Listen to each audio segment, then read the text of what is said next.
Good morning. In the name of God, Father, Son, and Holy Spirit. Amen. The encounter on the road to Emmaus is an intriguing story filled with fascinating details. And rather than preaching a conventional sermon on Luke's text, because nothing at the moment is conventional, I'd like us rather to relive the story. And as we are not allowed to go for a walk or not even to walk the dog, let us walk with these two disciples to the dusty village of Emmaus. It is early morning on the first day of the week, the dawn that changed the world. Startling revelations have been shaking the disciples who are hiding somewhere in Jerusalem. Women have been coming and going since early morning, some claiming that the body of Jesus had been stolen, others exclaiming that they had seen the Lord, and others recounting the words of angels. Peter and John had run to the tomb to investigate, only to find it empty. All this had been witnessed by the two people who are walking to their home in Emmaus. They are probably husband and wife. One of them is named by Luke as Cleopas. The other is unnamed. But we read in John's Gospel that Mary, the wife of Cleopas, was standing near the cross of Jesus with his mother and with Mary Magdalene. She witnessed Jesus' agonizing death. The fact that she is named by John indicates that she was a person of significance among the disciples. So let's try to imagine the scene. The disciples, disheartened and depressed, had hidden in a home in Jerusalem after the arrest and murder of their friend and teacher. Because James and John, the Zebedees, were members of a priestly family, it's possible that they had a family house in the city. We will assume that the women are looking after the mother of Jesus in that house, since Jesus had entrusted her to John. "This is now your mother," he had told his friend as he was dying on the cross. While it was still dark, several younger women had gone to the tomb to wash and anoint the body of Jesus, only to find the tomb empty. Mary Magdalene had stayed there, but the rest had run to tell the disciples and his mother what they had discovered. Confusion reigns in the house during those early morning hours. How can this be? Can we believe these emotional women? What has happened to him? Cleopas must have arrived at the house to take his wife back home to Emmaus after her task of mercy was done. Confused and heavy-hearted, they start on the trip. Luke tells us that Emmaus was about 11 kilometers from Jerusalem, a fair walk. As they walk, Mary tells her husband the news of the other woman and the wild hope that stirred in them, but also of the confusion that followed. Cleopas had talked to Peter and John, but they had not seen the Lord. So their depression became his depression.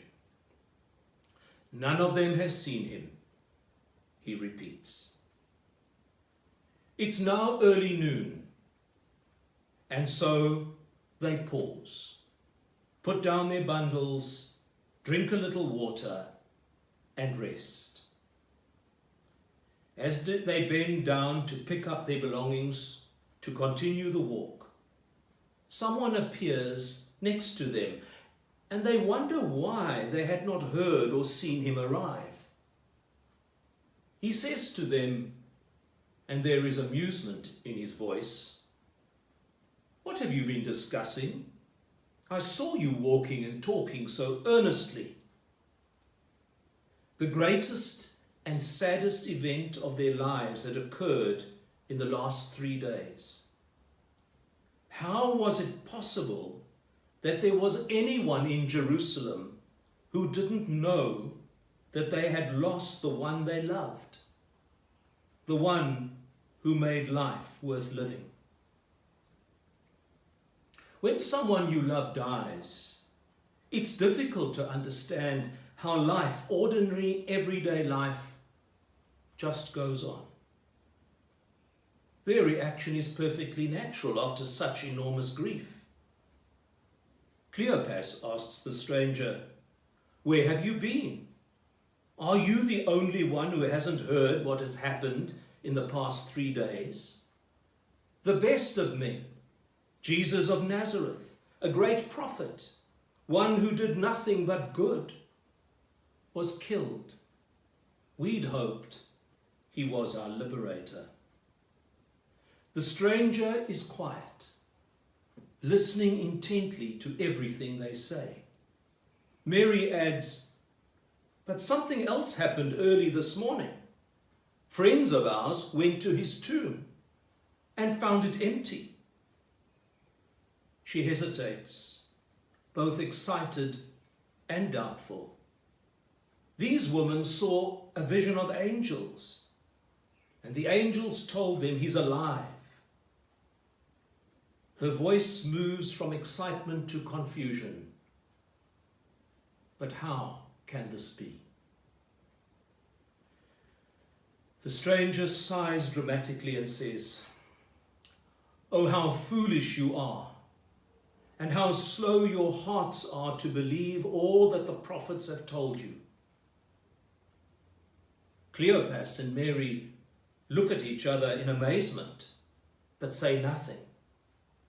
They simply listen as the stranger tells them stories from their long history, from the Exodus to the prophets to their own time. They hear the references to God's anointed, and little by little they understand that he is talking about their beloved friend and teacher, and suddenly everything falls into place. Jesus' words about himself and his many references to his Father, his suffering and his crucifixion. They understand that all this, even his death, had been God's plan from the beginning. And now hope fills them that not all is lost. In fact, everything is gained. Time passes quickly as they listen to his words. They are almost at the village. They can see their home. The stranger offers his farewell and makes as if to continue. But panic grips the couple. They don't want him to go. Mary, practical and hospitable, says, "It will soon be night. Please come and stay with us." And the stranger graciously accepts their generosity. This is true Middle Eastern hospitality, as it has been practiced through the ages. They notice a lamp burning on the table and a loaf of bread next to the water and wine as they enter the house. He reaches for the bread, and confronted by holiness, they watch as he prays, breaks the bread, and offers it to them. "It is the Lord," they cry. Recognition dawns because of the familiar gesture of the beloved. But in that instant, he is gone from their presence. His work is done. How is it that they had not recognized him as he walked with them? They are stunned. But they have seen the Lord. They must share this with the others. And despite their tired legs, they return to Jerusalem. They go to the same house where they had left their fear-filled friends. But now they are all awake, rejoicing, and sharing good news with one another. We have seen the Lord. It becomes a joyful refrain, whispered in amazement, and then proclaimed with loud conviction. Yes, we too have seen the Lord. Cleopas and Mary add to the chorus. He was made known to us in the breaking of bread. In the name of God, Father, Son, and Holy Spirit. Amen.